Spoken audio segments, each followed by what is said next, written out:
Is it on? Okay. All right. Miss Barb, why don't you open us up in prayer while Maddie's bringing my glasses? Okay. All right. Dear Lord, thank you for this day that you have given us. It's beautiful weather again. We also thank you for being able to come to church here and this morning to have our breakout with our ladies missionary. We pray for our nation now, especially in the wave of Charlie Kirk's death. I think it's actually having some positive outcome. We are sorry for his loss and really feel for his family. But we ask that you continue to watch over us and watch over our nation. In Jesus' name, amen. Amen.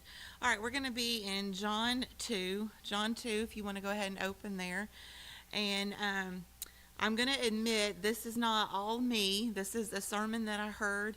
And I thought this would be good for our ladies. And so I kind of remixed it a little bit to make it more applicable to us. But part of it is a sermon that I heard. And I was like, women are like this, though. We get the job done. I mean, we just do, And so this has to do with Christ's first miracle of turning the water into wine. And, the background, they're having the celebration. They run out of the wine. And we're going to pick up in verse 5. Um, Mary, grabs Jesus and let's pick up in verse 3. And when they wanted wine, the mother of Jesus saith unto him, they have no wine. And this is like a huge emergency. To us, we'd be like, just run down to the convenience store and get, some 12-pack of Coca-Colas. But for them, this is a big deal to run out of something to drink at a celebration. This is very embarrassing. This is a stain on the reputation of the family to run out of something to drink at a wedding celebration. And at this wedding celebration, they've got very important people. It's not just family. They've got important people there. So this is a big deal. And Jesus saith unto her, Woman, what have I to do with thee? Mine hour is not yet come. And he's not speaking to her in a disrespectful tone. And sometimes people look at this and they think, whoa, But he's looking at her and he's not really saying like, Mom. He's looking at her and talking to her as God's son, saying, Woman, it's not my time yet. And this is not the time or place. And so then she looks at the servants, and his mother saith unto the servants, Whatsoever he saith unto you, do it. And that was just it. It's like she didn't know what was going to happen, but she looked to the servants and said, Whatever he says, do it. And then in verse 6, and there were set there 6 water pots of stone. Now these water pots were not your average, let's just go get some water. These were water pots that they used to wash things. Everything in the Jewish culture had symbolism and meaning to it. So these water pots were used to wash the dishes, so to speak. So this was not like, okay, let's get some water and take it and, give everyone water. So this is really important to hold on to that information. After the manner of the purifying of the Jews containing 2 or 3 firkins apiece. So this is, I thought I had it written down. But anyways, this was for washing your hands, washing your feet, washing the dishes. This is what these pots were used for. So they were not for actually serving the water. So again, these pots were designated for something else. So this was not for serving. And I thought I had it written down how much a firkin was, but I guess I didn't. Jesus saith unto them, Fill the water pots with water. And they were like, okay. And they filled them up to the brim. And he saith unto them, Draw it now and bear unto the governor of the feast. And they bear it. Now, I want to stop right there for a second. The servants knew the severity of doing this. They knew taking those pots out to the governor probably meant their life. Okay? This meant they could be fired. They could be killed, because this was not the serving pot. This was for washing the dishes. This was for washing feet. And you want us to take this pot of water and give it to the governor. Sometimes God asks us to do things that don't make a lot of sense. And we have lots of examples of that in the Bible. You think about Noah and the ark. What's rain? What's a flood? What do you mean you want me to build a big boat? What do you mean the animals are going to come on here on this big boat and they're not going to eat each other and they're not going to eat me? What do you mean? You know, that doesn't make a lot of sense. Okay? Moses, what do you mean you want me to lead a nation? I stutter. What do you mean you want me to lead? Do you know who I am? I just got done killing a guy. And you want me to lead a nation. David, he wasn't the strongest in his family. What do you mean you want me to be king? God has a way of using people and things that no one else would look at and say, oh yeah, they're the biggest, the strongest, the richest, the prettiest. God has a way of using things that everybody else would pass over and say they're useless. That's not a big deal. They don't really have a lot of talent. But God can see the potential in things that no one else sees the potential in. So they knew by taking these water pots out to the governor that this could mean their life. This could mean their livelihood. And so they're probably like, okay. Sure, we'll do that, but this makes zero sense. I mean, I can imagine a lot of times we look at people in the Bible and we forget they were human. They had emotions. So I know in that moment, I would be taking that out and be like, are you going to have my back when I get fired or they try to kill me? You know, like, do you know what you're doing right now in this moment? You know, because at this point, Jesus really hadn't revealed himself to everyone. So I imagine they were like, who is this crazy man telling us to take water? We can't serve water to the governor, especially out of a pot that we wash dishes and feet with. Like, what is he thinking? But we do know Mary. We do know her. Mary doesn't lie. Mary's a good woman. And she said whatever he said to do it. So we can trust Mary. But I don't know about this guy. You know what I mean? Like, they're probably thinking those kind of things. You know, we forget they're human. They have emotions. So long story short, I'm going to skip over some verses. But they take it out there to the governor. They start pouring. It's not water. You know, it's the juice that comes out. And the governor is like, this is the best ever. You know, and he tells the person in charge of the feast and everything, you saved the best for last. This is amazing. It's so good. And the whole time, the servants are pouring this, and they're thinking, that's not what I put in there. What is going on?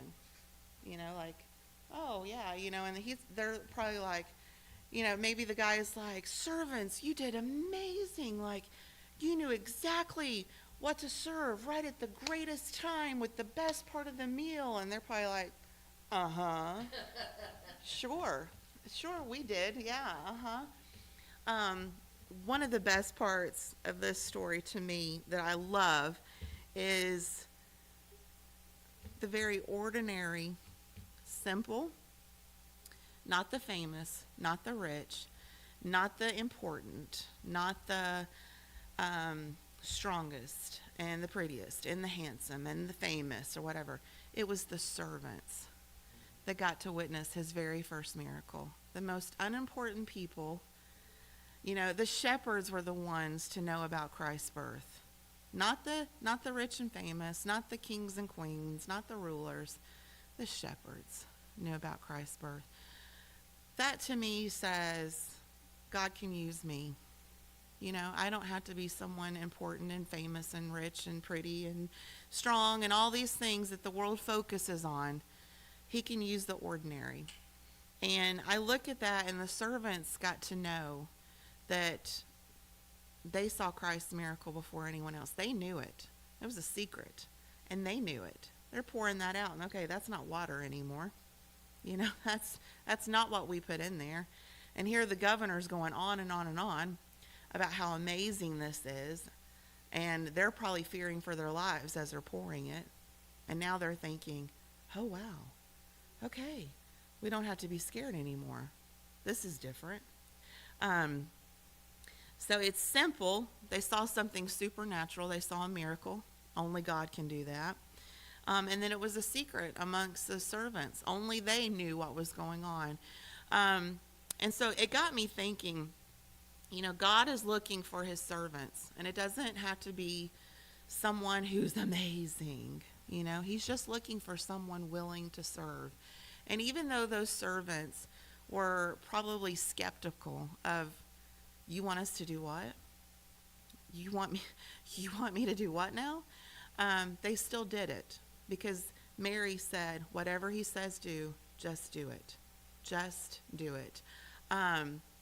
We always think of like the Nike, just do it. And when they came out with that phrase, their sales, they went from bare bottom sales and being outranked by all these shoe companies. When they came out with that phrase, it turned their company around and they started outranking all the athletic shoe companies. And now, if you say just do it, we all think Nike. Like we all think that. They changed how we think about things. And that you can do it. You can run that mile. You can lift those weights. They changed the way we think about ourselves because of a tennis shoe ad. You know what I mean? Like, they changed the way we think about things. And so the Lord is looking for servants. Where can you serve? I remember when Rich and I first got married, and his dad's church had been established for, almost 40 years. Everyone had their place, and I was new, and I didn't have a place. And I got to thinking, I served in the nursery, and I got involved in choir, but where could I serve? I remember thinking that, where can I serve?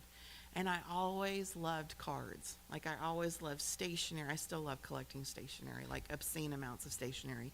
And I always loved cards. And I got to thinking, I could write cards to people.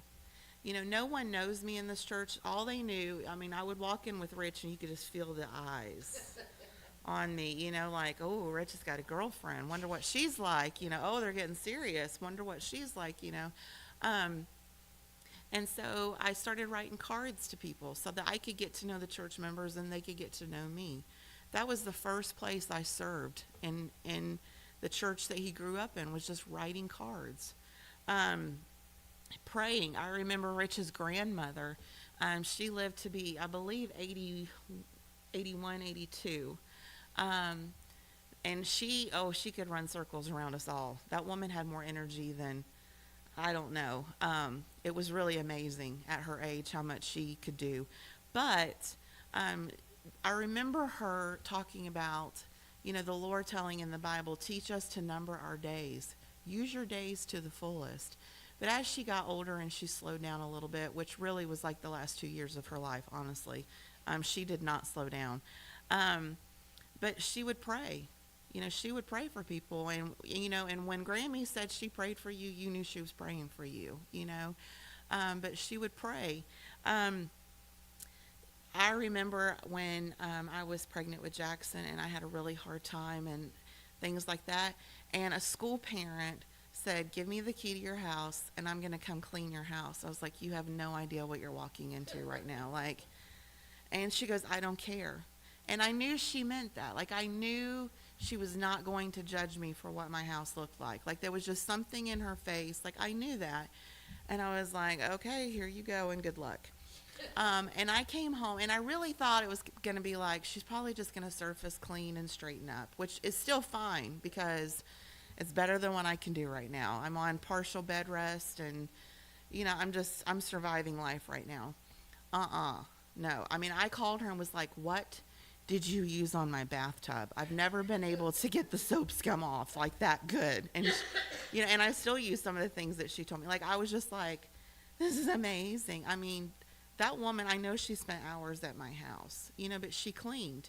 And I never forgot that. And I have went to, I have a friend, I've went to people's houses and did the same for them.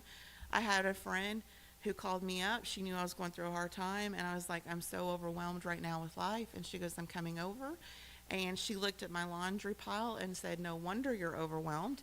And she stayed with me and did laundry. Did she not, Maddie? It was an all day. Yeah. So Be the friend that comes over and does the things that, I mean, that's a way you can serve and help someone. And I know we all help with meals when we're all going through a hard time in our church. That's not something new. But serve and make meals. Um, Russ is really good about this, but call someone. Just call someone. Take a moment out of your day and call someone and say, hey, how are you doing? Just how are you doing? Sometimes they might have verbal vomit and be like, let me tell you. And you might have to take 30 minutes out of your day, but that might be all that they need. It's just that 30 minutes to say, I just need to unload, you know. Um, Organizing. I like to organize. Angie likes to organize. There was a church that we went to for a long time before Shenandoah. They had this room. It seemed to be the catch-all. It drove me crazy when I walked past it. Did it not? And I was like, it's summertime and my kids are bored and I'm bored and I have my house clean. Can I come in and organize and clean out this room? And they were like, yes, you can. And I spent 2 days organizing and cleaning out that room. Like, do something. Like, these are all ways that you can serve, whether it's in your church or just helping someone in your church. The second thing I wanted to say is, when life doesn't make sense, when God is doing something in your life and it doesn't make sense, and we've all been through moments like that where God is asking something of you. He's asking you to fill that water pot, and you're just like, what? What do you want me to do right now? Do you understand what you're asking of me? This makes zero sense at all. This is hard. I don't know how I'm going to do this. Have friends who are going to help make sense and show you that God's in control. The year before we came here was one of the hardest years of my life. And I've had 2 years that I would say it was like that. Out of my whole existence, I would say there's been about 2 years that are like that in my life where I was just like, I'm done. I'm done. I'm done. And I had a friend, Miss May. Everybody loves Miss May. I've never heard anyone say anything bad about Miss May. And I would talk to her, and my husband would talk to her husband, and we knew it wasn't going to go any further. And they are the kind of people that are going to tell you what you need to hear, not what you want to hear, but they're going to do it in a loving spirit. They're not going to be, well, you have a problem with this, and. And there were times where she would say, Britt, I don't know. I don't know. And then there were times that she would laugh and she would say, girl, something is going on. God's fixing to do something with you. I remember I had Lee at the ER, and I would tell her, if God does one more thing, if God puts one more thing on my plate, I'm going to lose it. And that night I was at the ER with Lee. And she saw me the next morning, and she goes, girl, I just sat there and laughed and laughed and laughed and thought, well, let's see what else he puts on her plate. She helped me see the humor in moments when I was just like, that's it. That's it. Just commit me to the psych ward now, or I'm going to go out in the woods and let the animals eat me, because I am done. She helped me see the humor in moments. She helped me through those times.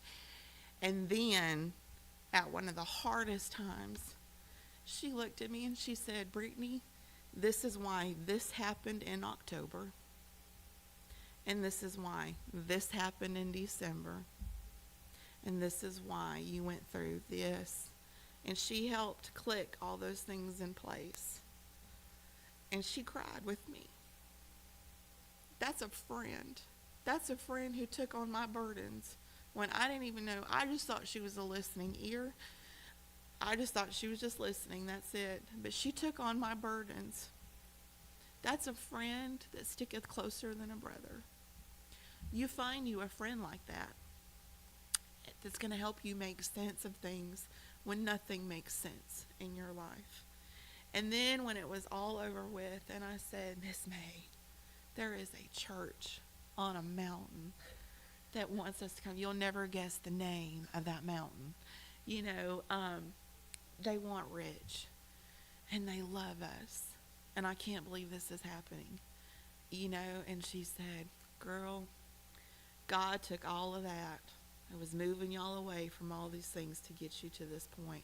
And she was right. If God had not caused that pain, we'd have stayed in that situation because we were happy. We were happy as could be in that situation. And we'd have never moved. We would have never left and been here if God had not caused some pain and stirred our nest and made us leave and done all these things. We would have never been here in that moment. And it hurt. And it didn't make sense. But if God hadn't have put us through all that, we'd have never been here. And now it hurts a lot less. You know what I mean? Like, it doesn't hurt as bad anymore because God turned a lot of things around in our life to get us here to this point. He does a lot of supernatural things that you can't make sense of to get you to the place you need to be. You know, those servants couldn't make sense as they were pouring that water out thinking, that's not what I put in there. They knew. They knew what was going on. No one else did. When you're going through those things, keep it close. Keep it a secret. It was a secret between them and the Lord. They knew what they put in and they knew what was coming out, and it didn't add up. Keep it a secret until you know what the Lord is doing in your life. Keep it between you and the Lord and a few close friends that are praying with you. No one knew what we were going through at the time except Miss May and Brother Wayne, my sister, and my mother-in-law, and that was about it. No one else really knew what was going on.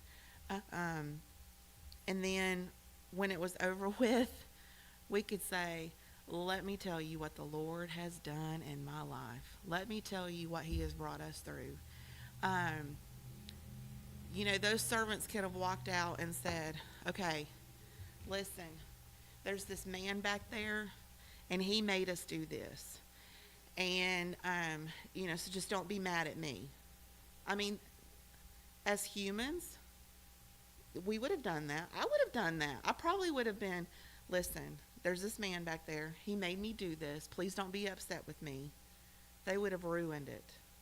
They would have ruined everything that God was doing. We have a tendency to do that. I'm going through so much right now. Let me tell everybody. Let me get everybody just all up in arms. You know, and now we've got people who are upset with these people and upset with these people. And I've been there, done that. I've done that too. And I ruined what God was doing in my life and what he was doing in other people's lives. And we've all been there, done that. Keep it between you and the Lord and maybe just those few little friends that you've got praying with you that are helping you through that time. And then when it's over, let me tell you what the Lord did. You know, obviously this didn't stay a secret, you know, because we're reading about it today. But when it comes back, you know, then you can tell people about all those things that the Lord has done. And I'm sure we could all look back in our lives and talk about the moments that God did things that only he could do. It's supernatural. Nobody else could do it. It's not something that you put out there and said, you know, hear ye, I need help with this or whatever. You know, and I think that those servants would have been justified in some way of, you know, I've been done wrong. Please don't be mad at me as I pour this. You know what I mean? But they didn't. They knew Mary, and she said, just do it. And so they did it. And then they got to witness something that no one else knew about. And I love that. I love that they were just ordinary people. And that to me says that God can use me, and I don't have to be rich and famous, and I don't have to be this amazing person. God can just use me as I am with my flaws, you know, in spite of myself, you know, and he can use me. And I want to challenge you guys, where can he use you? What can you do? You know, what is he challenging you that you have? I remember when Rich said, and I've shared this before, I know I'm called to pastor. And I was like, And it wasn't because I thought he couldn't do it. I didn't think I could do it. I didn't think I could be a pastor's wife, you know. And he would say, yes, you can. And he would tell me, all these reasons why he thought I could do it. And I was like, love is blind. You don't know what you're talking about. Those were the things I would tell him. And I would talk to my sister, and she'd be like, yes, you can do it. And I was like, you're saying that because you love me. Like, you don't know what you're talking about either. And it really did. And when I say it took like 10 years, and part of it was God just, moved us to the place of when it was his timing. Part of it was that. But when I say it took 10 years for the Lord to really say, Brittany, it's now or never. You are holding back your husband. Like, who are you to say I can't use you? How many times have you told everyone, God has a special plan for you. He can use you. And here you are saying, I can't use you. You're giving me all these reasons why. And this is one of the things that challenged my heart. Just do it. Just do it. If he can use David, if he can use Moses, if he can use Noah, if he can use servants, if he can tell the shepherds about his birth, if he can do all these things with all these other people, why can't you be a pastor's wife? You know what I mean? Like, why can't he use you? And then, what a little liar you are for all those years that you've been telling people, God can use you, and here you are saying, oh, but not me. You can't use me. You know what I mean?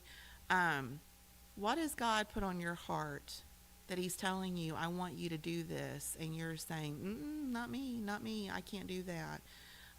But I'm not, again, patting myself on the back or anything like that. But I'm living proof that he can. And these servants are living proof. And we have so many people in the Bible that are living proof that if you just surrender and do what he says, he can use you. And you will witness some things that you never thought you would see before. So I hope that challenges you to just do it. Just do it. All right. Deanna, you want to close this out in prayer?